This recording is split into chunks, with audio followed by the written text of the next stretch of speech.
हुकूमत ने गैस बहुत महंगी कर दी। घरेलू सार्फिन के लिए गैस टैरिफ में 172% का बड़ा इजाफा। कमर्शियल सार्फिन के लिए गैस 136% महंगी।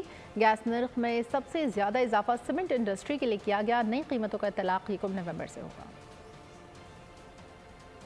गैस महंगी हो गई, वफाकी हुकूमत ने मंजूरी दे दी। इतलाक 1 नवंबर से होगा। प्रोटेक्टेड सार्फिन पर फिक्स चार्जेस 10 रुपए से बढ़ाकर 400 रुपए कर दिए गए। नॉन प्रोटेक्टेड घरेलू सार्फिन के लिए गैस की कीमत में 172% से जायद इजाफा हुआ। माहाना 25 मकाब मीटर की कीमत 200 से बढ़ाकर 300 रुपए फी MMBTU मुकर्रर। माहाना 60 मकाब मीटर की कीमत 300 से बढ़ाकर 600 रुपए। प्लांट्स के लिए 1050 रुपए। सीमेंट फैक्ट्री 4400 रुपए फी MMBTU। CNG सेक्टर 3600 रुपए। बरामदी सनतें और गैर बरामदी सनतों के लिए 2200 रुपए फी MMBTU मुकर्रर कर दी गई।